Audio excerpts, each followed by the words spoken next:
नमस्कार।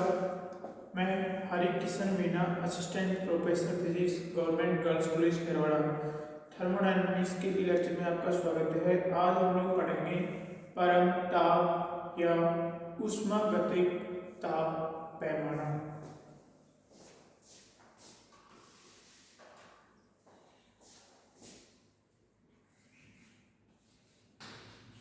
परम ताप या ऊष्मागतिक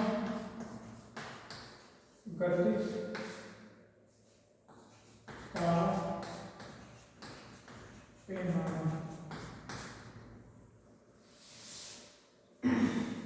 देखो, ताप के जो पैमाने हैं, परम ताप या ऊष्मागतिक जो ताप है उससे पहले और भी कई सारे हमारे पास पैमाने हैं जिनके आधार पे इसको ताप को मापे गए थे। और वो जो ताप मापी थी, जो भी पैमाने थे, वो हमारे किस सिद्धांत पे आधारित थे कि पदार्थ के तापीय गुण के आधार पर थे।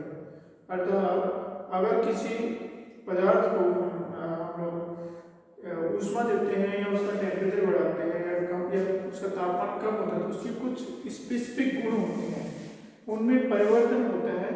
और हम लोग क्या करते हैं, ताप के साथ जो उनके गुणों में परिवर्तन आया था या आता है, उससे हम लोग उस गुणों के परिवर्तन को संबद्ध कर देते हैं। और जैसे जैसे उन गुणों में परिवर्तन होता है वैसे वैसे हम लोग कहते हैं कि इस वस्तु का या जिसका भी हम लोग टेम्परेचर मेजर कर रहे हैं उसका ताप उतरा है। जैसे ताप के साथ में जो परिवर्तन होने वाली है वस्तु का, जैसे दाब हो सकता है। अगर हमारा पदार्थ जो भी हमारे तापक्रम के अंदर अगर हम लोग द्रव या गैस यूज कर रहे हैं तो उसका दाब में परिवर्तित होता है, उसके आयतन में भी परिवर्तन होता है। ताप जैसे ताप में परिवर्तन हो तो जो भी हमारे तापक्रम पैमाने है उसके अंदर जो हमारा पदार्थ यूज करते हैं उसके दाब में आयतन में परिवर्तन होता है।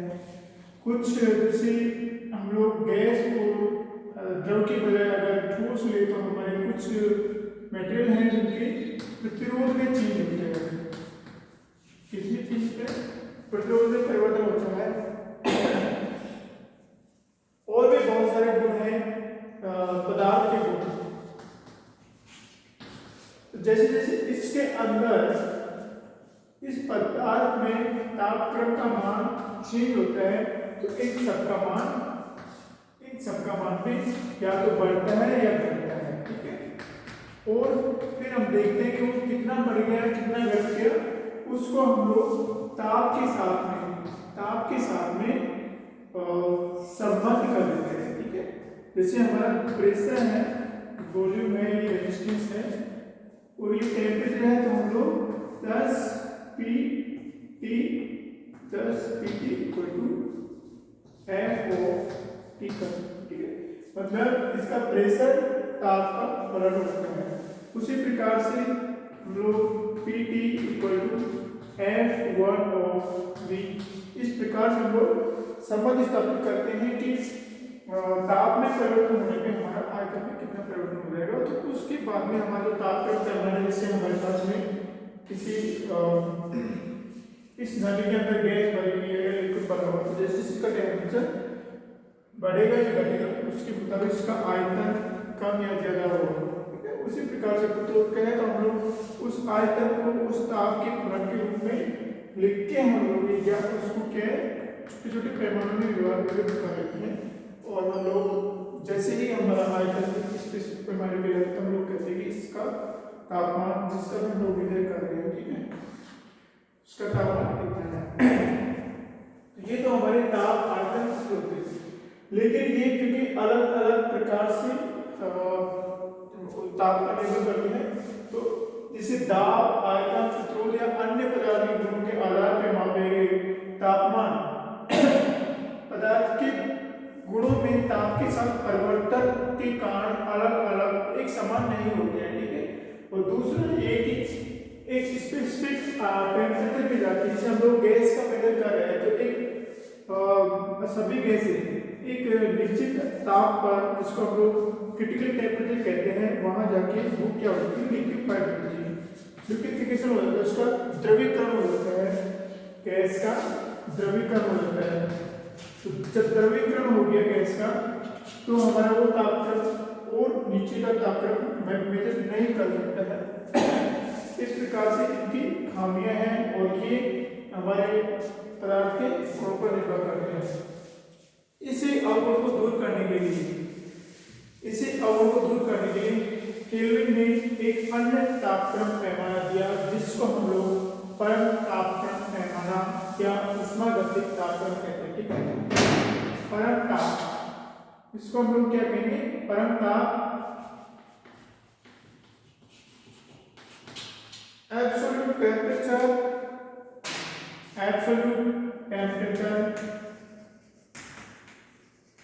एब्सोल्यूट या थर्मोडायनेमिक्स,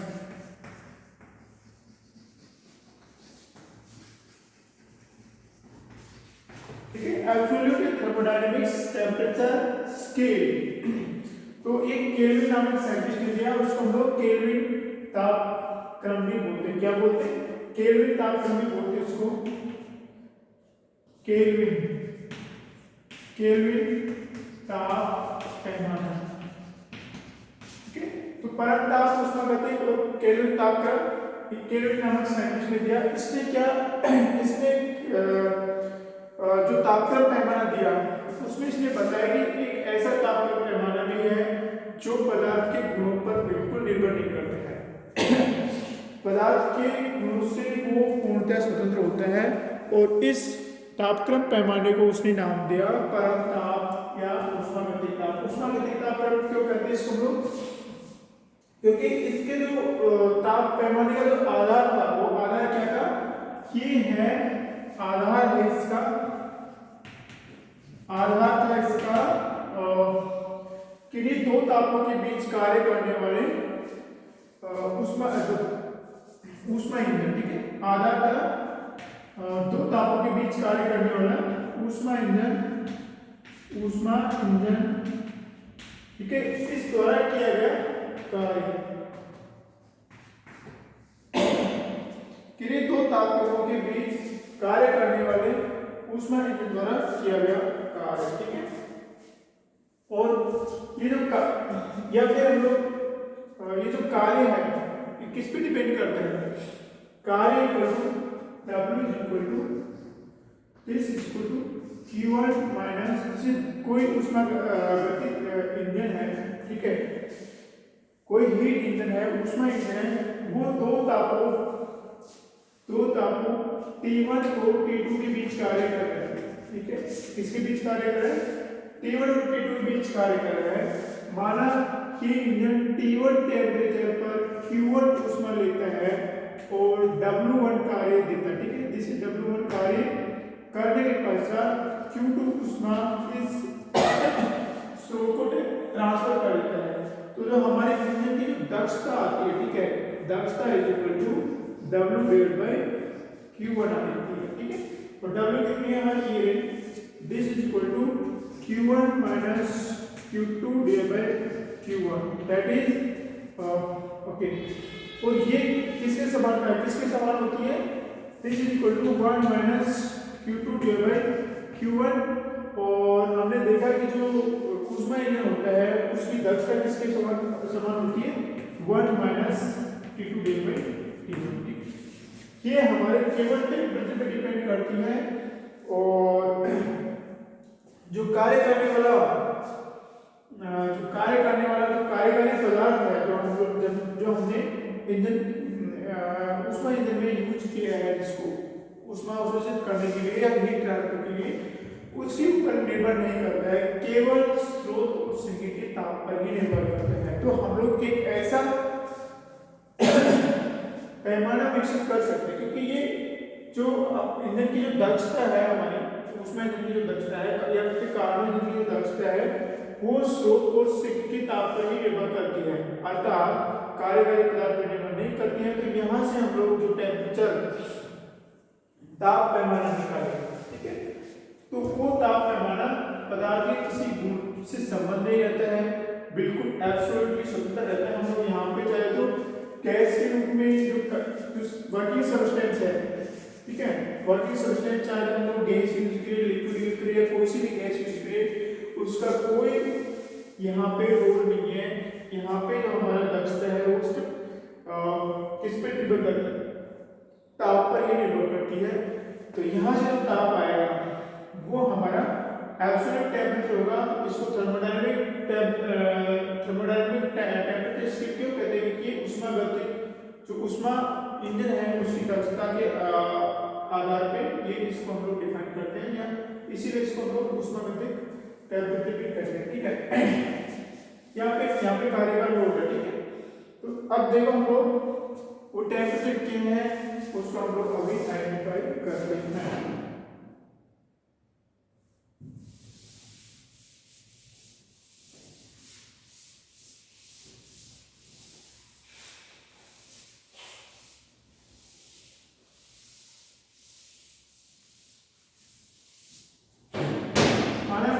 इंजन Q1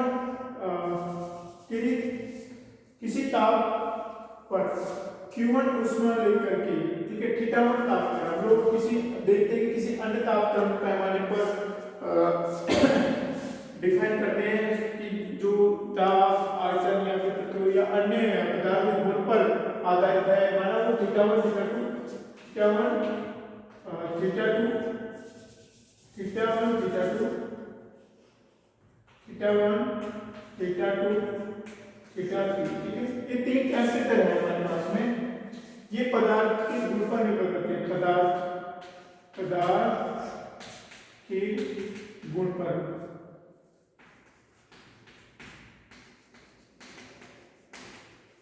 ये क्या करते हैं, पदार्थ के गुण पर निर्भर करते हैं, θ1 θ2 θ3।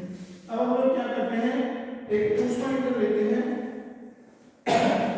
एक कार्बन इंजन या ऊष्मा इंजन लेते हैं। वो क्या करते हैं, θ1 और θ2 टेम्परेचर के बीच कार्य करता है। वो θ1 टेम्परेचर से Q1 ऊष्मा लेता है और कुछ कार्य W1 करने के पश्चात ये इसको Q2 ऊष्मा ट्रांसफर कर देता है, ठीक है, Q2 ऊष्मा ट्रांसफर कर देता है। ओके, तो हमारे इंजन की जो दक्षता आएगी वो कितनी आएगी, 1 minus Q2 divide by Q1, ठीक है, 1 minus Q2 divide by Q1 आएगी, okay, 1 minus Q2 divide by Q1, this is Q1 and this is Q2, okay.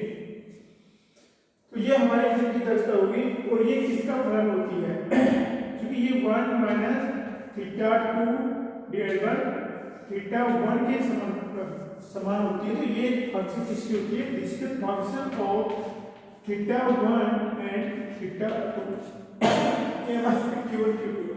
तो हम लोग इसको किस प्रकार से लिख सकते हैं, इसको देखो हम लोग इस प्रकार से लिख सकते हैं कि 1, इसको हम लोग उधर ले लेते हैं, इसको उधर ले आते हैं, तो हमारे पास क्या बनता है, हमारे पास जो बनता है Q2 divide by Q1 equal to 1 minus f of θ1 θ2, ठीक है। हमने इसको इधर ले आए और इसको उधर ले लिया, ये हमारा θ1 θ2 है। फिर हम लोग क्या करते हैं, इसको Q1 डिवाइड बाय Q2 याद करते हैं, यहाँ से हम लोग Q1 डिवाइड बाय Q2 निकालते हैं। तो ये हमारी कितनी आती है, 1 अपॉन यहाँ से निकालते हैं इसको Q1 divide by Q2 equal to 1 upon 1 minus f of θ1 θ2, ठीक है। और इसको हम लोग, क्योंकि ये भी पूरा किसका फंक्शन है, θ1 θ2 का, तो इसको हम लोग लिख सकते हैं एक अन्य फंक्शन f प्राइम θ1 एंड θ2, ठीक है। तो Q1 और Q2 क्या आ गया हमारा, f प्राइम θ1 θ2। तो जो हमारे किसी टेम्परेचर θ1 पर Q1 ऊष्मा अवशोषित करने के पश्चात W1 कार्य करके और सिंक को हमारे जो Q2 ऊष्मा इसको θ2 टेम्परेचर पे सिंक को ट्रांसफर कर देता है, तब हमारा जो Q1 है वे Q2 कितना आएगा, इसके बराबर है। तो हम लोग क्या कर सकते हैं, यहाँ से हम लोग ये कर सकते हैं कि जो भी हमारे से θ1 टेम्परेचर पर, θ1 टेम्परेचर पर Q1 ऊष्मा लेकर के, ठीक है, और θ2 टेम्परेचर पर Q2 ऊष्मा कुछ कार्य करके इसको हम लोग θ2 टेम्परेचर पे Q2 ऊष्मा प्रदान की, ठीक है, Q2 ऊष्मा प्रदान की। इसको कैसे लिखते हैं कि कोई ऊष्मागतिक इंजन Q1 स्रोत से Q1 ऊष्मा लेता है और सिंक को Q2 ऊष्मा देता है। ये Q1 ऊष्मा θ1 टेम्परेचर पे लिया है और Q2 ऊष्मा θ2 टेम्परेचर पे लिया है, तो ये हमारा आएगा this is the function of θ1 and θ2, ठीक है। उसी प्रकार से हमारे पास ऊष्मागतिक इंजन θ2 और θ3 टेम्परेचर के बीच कार्य कर रहा है और यहाँ से हमारा Q2 ऊष्मा लेते हैं और θ3 टेम्परेचर पे वो Q3 ऊष्मा ले लेता है। तो Q2 डिवाइड बाय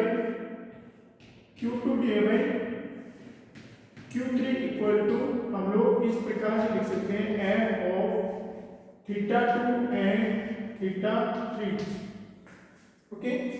इसी प्रकार से एक अन्य ऊष्मागतिक इंजन है जो θ1 और θ3 टेम्परेचर पे कार्य करता है, ठीक है। ये जो यहाँ पे जो ऊष्मागतिक इंजन है वो हमारा θ1 एंड θ2 टेम्परेचर के बीच कार्य कर रहा है, यहाँ पे θ2 और θ3 टेम्परेचर के बीच कार्य कर रहा है। एक हमारा अन्य ऊष्मागतिक इंजन है जो θ1 और θ3 टेम्परेचर के बीच कार्य करता है। तो θ1 टेम्परेचर पर अगर वो Q1 ऊष्मा लेता है और θ3 टेम्परेचर पे भी Q3 ऊष्मा प्रदान करता है सिंक को, तो ये हमारा हो जाएगा f प्राइम θ1 एंड θ3। ये हमारा θ1 और θ3 टेम्परेचर पे कार्य करने वाला ऊष्मा, ठीक है। तो हमने क्या किया, इसलिए θ1 और θ2 टेम्परेचर पे कार्य करने वाले ऐसे ऊष्मागतिक इंजन के लिए Q1 और Q2 का मान निकाला। तो θ1 टेम्परेचर पे Q1 ऊष्मा लेके θ2 टेम्परेचर पे Q2 ऊष्मा सिंक को प्रदान करते हैं, उसके लिए हमारे पास में ये आएगा। हमने यहाँ से निकाल लिया इसको, किया कुछ भी नहीं, क्योंकि ये फंक्शन होना चाहिए टेम्परेचर का θ1 θ2 का।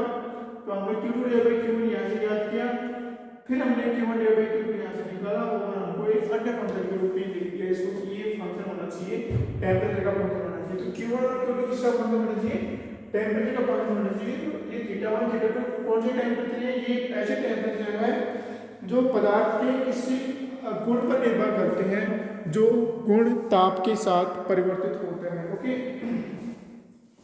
इसी प्रकार से ऐसा एक यही ऊष्मागतिक इंजन θ2 और θ3 टेम्परेचर पर कार्य करता है। θ2 टेम्परेचर से Q2 ऊष्मा लेकर के θ3 टेम्परेचर पर Q3 ऊष्मा प्रदान करता है।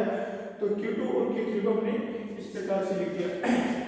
उसी प्रकार से एक अन्य ऊष्मागतिक इंजन θ1 और θ3 टेम्परेचर पे कार्य करता है। θ1 टेम्परेचर से Q1 ऊष्मा लेकर के θ3 टेम्परेचर पे Q3 ऊष्मा देता है। तो हमारी Q1 और Q3 को हम लोग इस फंक्शन के रूप में लिख सकते हैं।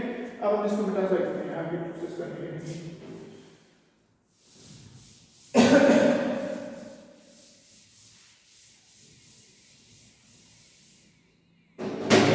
तो हमें ये ध्यान रखना है कि हमारा जैसे किसी भी इस रूप में आ गया तो हम इसके संगत जो टेम्परेचर है या इसके संगत जो टेम्परेचर है उसके रूप में इसको लिख देते हैं, ठीक है। अब हम लोग क्या करते हैं, Q1 डिवाइड बाय Q2 को इस प्रकार से लिख सकते हैं, Q1 divide by Q2, Q1 divide by Q1 divide by Q2 को किस प्रकार से लिख सकते हैं, इसको हम लोग लिख सकते हैं Q1 divided bye Q3 divided by Q3, ठीक है। तो हमारा ये Q2 डिवाइडेड बाय Q3 है, ये Q1 डिवाइडेड बाय Q3 है। यहाँ पे देखो Q1 डिवाइडेड बाय Q2 क्या है हमारा, Q1 डिवाइडेड बाय Q2 है f प्राइम थीटा 1 थीटा 2, ठीक है। This is f prime theta 1 theta 2। तो ये हमारा Q1 Q2 क्या है, पूरा हमने कुछ नहीं किया, अंश और हर में Q3 का भाग दे दिया। अब देखो Q1 डिवाइडेड बाय Q3 यहाँ से रखेंगे और Q2 डिवाइडेड बाय Q3 का मान यहाँ से हम लोग इधर ला देते हैं। तो हमारा जो f प्राइम थीटा 1 थीटा 2 कितना आ रहा है, f प्राइम थीटा 1 थीटा 2 कितना आएगा, Q1 डिवाइडेड बाय Q3 क्या है, f प्राइम थीटा 1 निकालते हैं, f prime theta 1 theta 3 divided bye f prime theta 2 theta, ठीक है। हमको ये रिलेशन प्राप्त हुआ, हम लोग भूले कि इनको भूल जाते हैं लोग, इनके बीच में सोल्व करते तो हमारे पास में सॉल्यूशन आता है। तो देखो जो हमारे जो लेफ्ट साइड में जो फंक्शन है वो केवल थीटा और थीटा 2 का फंक्शन आ रहा है, और यहाँ पे देखते हैं कि जो अंश वाला है वो भी थीटा 3, उसमें भी थीटा 3 इंक्लूड है, और जो बाहर में जो फंक्शन है उसमें भी थीटा 3 इंक्लूड है। तो हम लोग इस फंक्शन f प्राइम को इस प्रकार से डिजाइन कर सकते हैं, इस प्रकार से लिख सकते हैं कि यहाँ पे इस f प्राइम का मान रखने के पश्चात और यहाँ पे रखने के पश्चात जो फंक्शन आया हमारा वो थीटा 1 और थीटा 2 का ही फंक्शन होना चाहिए, थीटा 3 का नहीं होना चाहिए, ठीक है। तो हम लोग इस फंक्शन को इस डिजाइन के रूप में लिख सकते हैं। तो वो जो रूप होगा वो कौन सा रूप होगा, यहाँ से हम लोग देखते हैं, वो होगा हमारा Q1 divide by Q1 divide by Q2 this, या फिर हम लोग लिखेंगे देखो ऐसे, हाँ ठीक है, उसको अगर Q1 डिवाइड बाय Q2 इसको हम लोग इस प्रकार से लिखिए, sine of theta 1 divide by sine of theta 2, okay. और Q2 डिवाइड बाय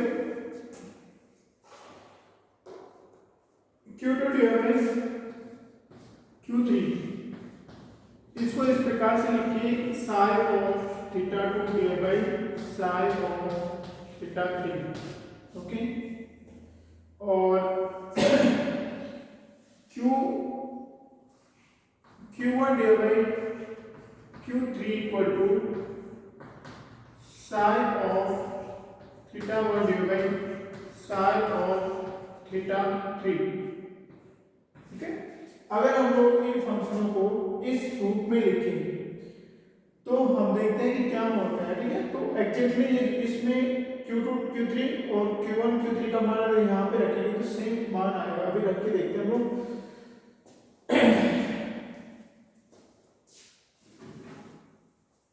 वैसे हमें याद है तो इसको मिटा सकते हैं।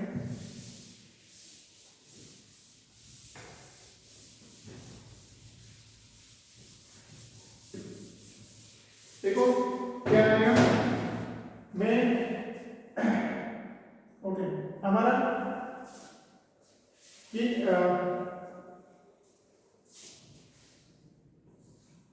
Q1 डिवाइड बाय Q2 क्या था हमारा, f प्राइम थीटा 1 थीटा 2, ठीक है। और Q2 डिवाइड बाय Q3 क्या था हमारा, f prime theta 2 theta 3। Q3 divide by Q1 divide by Q3 क्या था हमारा, ये था हमारा f प्राइम थीटा 1 थीटा 3। तो यहाँ पे हमने Q1 डिवाइड बाय Q2 ऐसे रखा और Q1 डिवाइड बाय Q2 क्या है हमारा, f प्राइम थीटा 1 थीटा 2। तो यहाँ पे हम लोग हमारा क्या रखेंगे, this is equal to sine of theta 1 divide by sine of theta 2 होना चाहिए। और ये क्या होना चाहिए, Q2 डिवाइड बाय Q3 क्या है हमारा, f प्राइम थीटा 2 थीटा 3, ठीक है। तो Q2 डिवाइड बाय Q3 का मान यहाँ से देखो, this must be sine of theta 2 divide by sine of theta 3, और ये क्या होगा हमारा sine of theta 1 divide by sine of theta, ठीक है। तो ये जो मान हमने माना कि अगर हम लोग इसको ये माने तो ये होगा, ये होगा, ठीक है। अब हम लोग क्या करेंगे, इनकी जगह ये मान रखेंगे, तो हम लोग देखेंगे कि यहाँ पे हम लोग इनकी जगह ये रखते हैं तो हमारे पास में ये आ जाना चाहिए, तो हम मान सकते हैं कि ये इसकी तुल्य है। तो देखो हम लोग रखते हैं F prime theta 1 theta 3 divided by F prime theta 2 theta 3, this is equal to F prime now theta 3 equal to sine of theta 1 divided by sine of theta 3 upon sine of theta 2 divided by sine of theta 3, ठीक है। तो देखो theta 3 से theta 3 cancel हो जाते हैं, और ये हमारे राइट साइड में क्या आता है, sine of theta 1 divided by sine of theta 2, that is equal to Q2 divided by Q1 divided by Q2। अर्थात हम लोग Q1 Q2 को इस रूप में लिखने के बजाय, ठीक है, ये भी फंक्शन है लेकिन इस फंक्शन को हम लोग इस प्रकार से लिख सकते हैं, sine of theta 1 sine of theta 2 ऐसे लिखते हैं। हम लोग जब f प्राइम थीटा 1 थीटा 2 ज्ञात करते हैं तो यहाँ पे जो हमारा हल करने के पश्चात आता है वो फंक्शन जो आएगा वो केवल थीटा 1 और थीटा 2 पे ही डिपेंड करेगा, थीटा 3 पे डिपेंड नहीं करेगा। इसका मतलब क्या हुआ कि हमारा जो Q1 है क्योंकि Q1 उसका गतिक उसमें इंजन के लिए Q1 divide by Q2, okay, this is equal to theta 1 divide by theta 2 था, ठीक है, ओके। तो यहाँ पे भी हमारे लिए क्या होगा, जो ये जो फंक्शन है नया function sine of theta 1 theta 2 इसको एक ऐसे हम लोग ताप से संबंध कर सकते हैं जिसके लिए हम लोग sine of theta 1 equal to sine of theta 1 divide by sine of theta 2, this is equal to एक ऐसे ताप से संबंध कर सकते हैं, ताप 1 और ताप 2, ये ऐसे ताप से संबंध कर सकते हैं कि इसकी निष्पत्ति इसके बराबर है। ये जो इस फंक्शन का मान है साइन ऑफ थीटा 1, ठीक है, जहां पे sine of theta 1 is equal to tau 1 and sine of theta 2 is equal to tau 2, या फिर हम जनरल में लिख सकते हैं व्यापक रूप में sine of theta is equal to tau, ठीक है। और ये क्या है ताउ, इस फंक्शन को हम लोग एक ताप क्रम से संबंध कर सकते हैं, और इस ताप क्रम से संबंध करने के पश्चात थीटा 1 के लिए ये आएगा और थीटा 2 के लिए ये आएगा। तो ये जो ताप क्रम है यही हमारे क्या होगा, परम ताप या ऊष्मागतिक ताप, ठीक है, यही हमारा क्या है, केल्विन ताप या परम ताप, ठीक है। तो ऊष्मागतिक इंजन से मापे गए जो ताप है हमारा, उस ताप को हम लोग क्या कहेंगे, केल्विन ताप या परम ताप कहते हैं, ओके। तो ये तो हमने परम ताप या ऊष्मागतिक ताप को ऊष्मागतिक इंजन से ऊष्मा इंजन से संबंध कर दिया। अगर कोई ऊष्मा इंजन किसी परम ताप परम ताप ताउ 1 पर Q1 ऊष्मा लेके और परम ताप ताउ 2 पर Q2 ऊष्मा लेता है तो जो निष्पत्ति आती है बराबर आती है, और जो हमारा ताउ 1 है Q1 से हमने संबंध किया है, लेकिन हमारे यहाँ पे ताउ 1 इस फंक्शन के बराबर होता है, ठीक है, इस फंक्शन के बराबर है। और ये जो फंक्शन है इसको एक तापक्रम पैमाने से हम लोग संबंध कर देते हैं कि इस फंक्शन का मान इस तापक्रम के बराबर होगा और इस फंक्शन का मान इस तापक्रम के बराबर होगा, और ये जो होता है हमारा केल्विन ताप परम ताप कहलाता है। अब हम लोग क्या करेंगे, परम ताप और देखो यहाँ से देखो परम ताप और अवशोषित ऊष्मा और संकोचन में संबंध हमारा ये आता है। ठीक है। तो इंजन की जो दक्षता होगी ऊष्मा इंजन की वो किस प्रकार से हम लोग निकाल सकते हैं, देखो ऊष्मा इंजन की दक्षता किस प्रकार से निकाल सकते हैं। ऊष्मा इंजन की जो दक्षता होती है eta equal to Q1 minus Q2 divide by Q1 होती है, ठीक है। और this is equal to 1 minus Q2 divide by Q1 और हमारा Q1 डिवाइड बाय Q2 क्या है, हमारा ये है टाउ डिवाइड बाय टाउ 1, तो ईटा इज इक्वल टू हम लोग 1 minus tau divide by tau 1, ठीक है। तो हमारे लिए क्या हो गया कि tau 2 minus tau 1 divide by tau 1 is equal to Q1 minus this is Q1, this is not theta.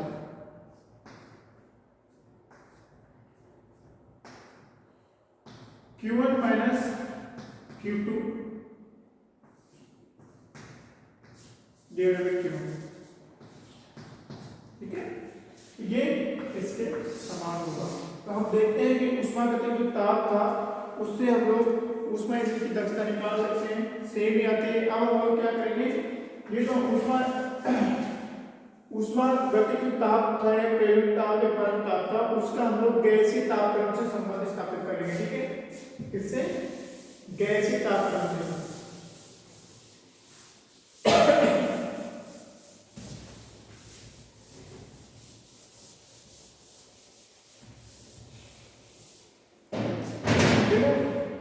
कैसी ताप है उसमें कोई इंजन कैसी ताप पर कोई इंजन ताप T1 पर Q1 ऊष्मा लेता है और T2 ताप पर सिंक को Q2 ऊष्मा दे देता है, ठीक है।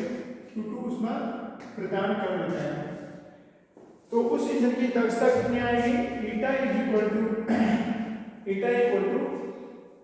सॉरी, तो हमारे पास में Q1 डिवाइड बाय Q2 आता है, Q1 डिवाइड बाय Q2 आता है, या हम लोग कहें कि Q2 डिवाइड बाय Q1 आएगा, वो हमारा आता है T2 डिवाइड बाय T1 के समान आता है, ठीक है।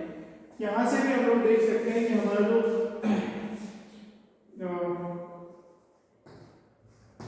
यहाँ से देखो 1 minus tau 2 divide by tau 1 is equal to 1 minus Q2 divide by Q1, क्या हमारा Q2 divide by Q1 is equal to tau 2 divide by tau 1, ठीक है।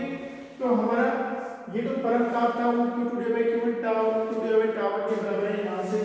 तो हम लोग यहाँ से इस समीकरण से और इस समीकरण से लिखेंगे तो हमारा आएगा T2 divide by T1 is equal to tau 2 divide by tau 1,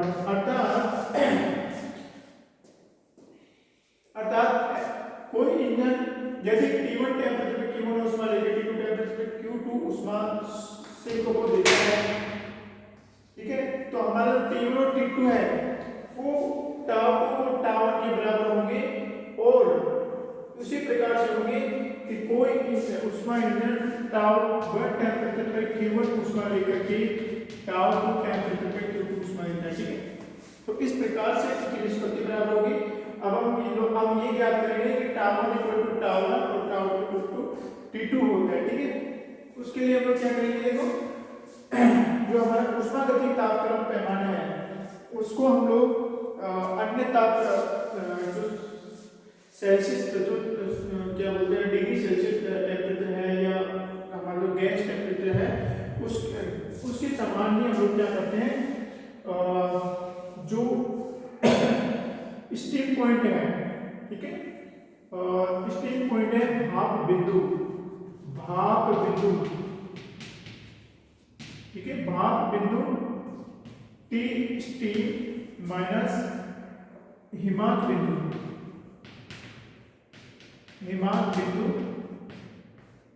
T ice, ठीक है। इसको हम लोग क्या करते हैं TH minus TI equal to 100 बराबर भागों में बांट देते हैं, ठीक है। ये हमारा गैस टेम्परेचर के लिए था और हमारा जो परम ताप है उसमें भी हम लोग उसको 100 भागों में बांट देते हैं, अर्थात tau steam minus tau ice equal to 100। तो जो परंतापकरण पैमाना है उसमें जो आइस पॉइंट है और स्टीम पॉइंट है उनके बीच में 100 केल्विन टेम्परेचर का डिफरेंस होता है, ठीक है। इसको हम लोग केल्विन टेम्परेचर बोलते हैं, परंताप को केल्विन टेम्परेचर, ठीक है। इसको केल्विन डिग्री के रूप में लिखते हैं, ओके। तो अब हम लोग याद करेंगे कि ये हमारा ये दोनों बराबर है कि नहीं, ये दोनों बराबर है कि नहीं, तो हम निकालते हैं अभी। देखो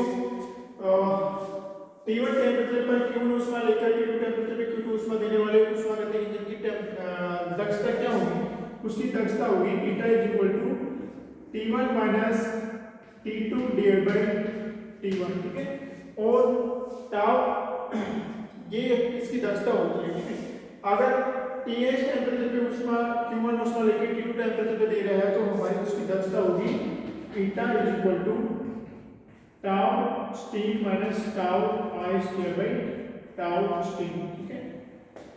उसी प्रकार से यहाँ पे ये तो ऊष्मागतिक टेम्परेचर के लिए था, यहाँ पे हम लोग गैस टेम्परेचर के लिए याद करेंगे तो हमारा थीटा इक्वल टू क्या आएगा, Ts minus Ti divide bye Ts आएगा, ठीक है।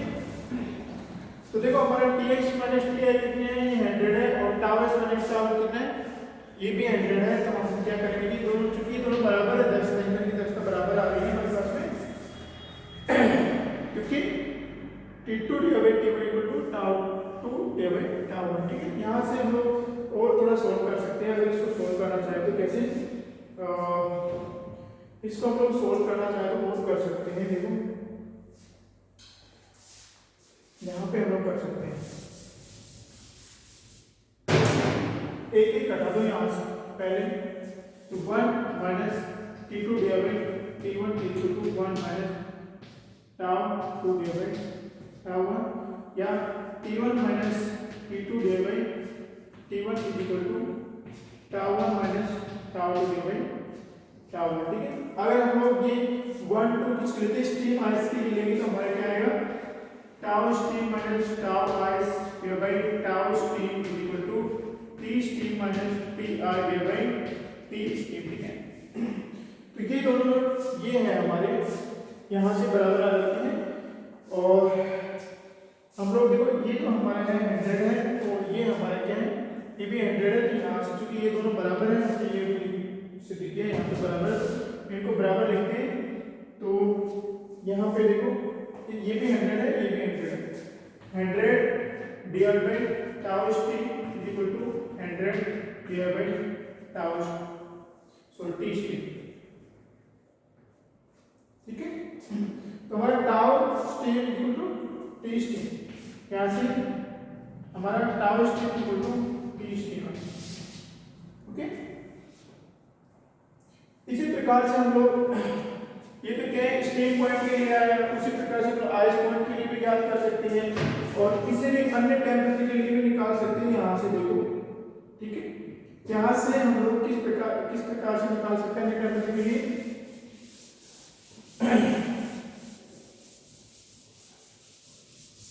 माना कि कोई engine T steam T S divide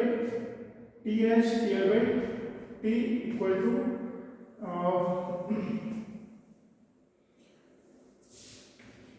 Q N divide Q, okay, और tau I tau N divide tau equal to Q N divide Q, and T I divide tau equal to, okay, this is q I divided by q, and t I divided by t equal to q I divided by q, okay। ये क्या है कि इनका temperature बराबर आता है। यहाँ से हम लोग इसी टेम्परेचर टाउ के लिए भी याद कर सकते हैं कि जो टाउ है वो हमारा इस टी के बराबर ही होता है, ठीक है, अलग नहीं होता है। उसके लिए हम लोग क्या करेंगे, इस टाउ एस, हाँ इसको इसमें से घटा देते हैं, TS T और TS इसको इसमें से घटा देते हैं। देखो TS T minus TI T। Okay, तो ये हमारा आएगा TS माइनस TI T आता है। यहाँ पे TS T TI minus T कितना है, QS ये हमारा QS Q minus QI Q आता है। लेकिन हम लोग इतनी कर लेते हैं इसको कि अन्य किसी टेम्परेचर के लिए भी समान होगा। ठीक है, हमने TS के लिए भी लिख देते हैं यहाँ पे, तो ये हमारा आएगा QS माइनस QI Q आता है। ओके, तो हमारा QS माइनस QI Q कितना आ गया, TS माइनस TI T।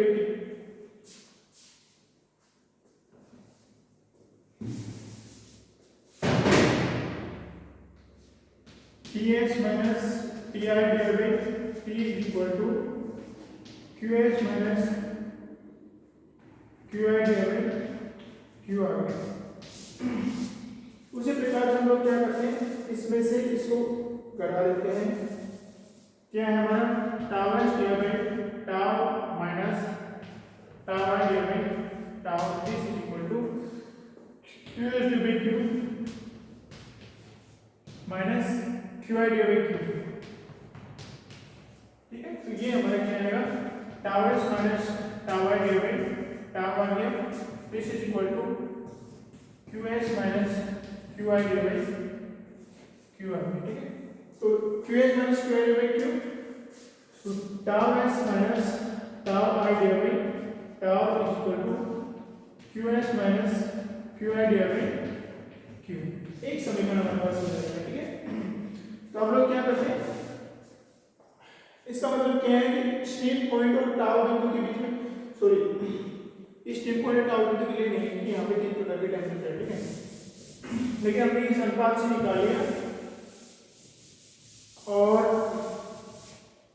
यहाँ पे QS minus QI divided Q है, यहाँ पे QS minus QI divided Q, तो ये दोनों बराबर होने चाहिए। तो हमारा TS minus TI divided T must be equal to tau s minus tau I divided tau g। अभी हमने क्या बताया था कि हमारा गैस टेम्परेचर है उसमें भी हम स्टीम पॉइंट और आइस पॉइंट है उसको 100 बराबर भागों में बांटते हैं, और हमारा जो परम ताप है उसमें भी हम लोग स्टीम पॉइंट और आइस पॉइंट है उनको भी हम लोग 100 बराबर भागों में बांटते हैं। तो ये हमारा क्या आ जाएगा 100 divided by T, 100 divided by tau. इसका मतलब हो गया कि हमारा T equal to tau. Okay, तो हमारा जो गैस पैमाने पर गैस टेम्परेचर है और जो आदर्श गैस के पैमाने आदर्श गैस के गुणों पर आधारित जो टेम्परेचर है वो हमारा परम ताप, जो कि किसी भी प्रकार के पदार्थ के गुणों पर निर्भर नहीं है, केवल प्रारंभिक और अंतिम टेम्परेचर पर कार्य करने वाले उनकी दक्षता के आधार पर निर्भर है। तो उन दोनों का मान भी हमारे बराबर आता है। ठीक है, तो ये हम लोग कह सकते हैं कि दोनों बराबर हैं। इस प्रकार से ये हमारा परम ताप और उष्मागतिक पैमाने का लेक्चर समाप्त हुआ। देखने के लिए बहुत बहुत शुक्रिया। Thank you.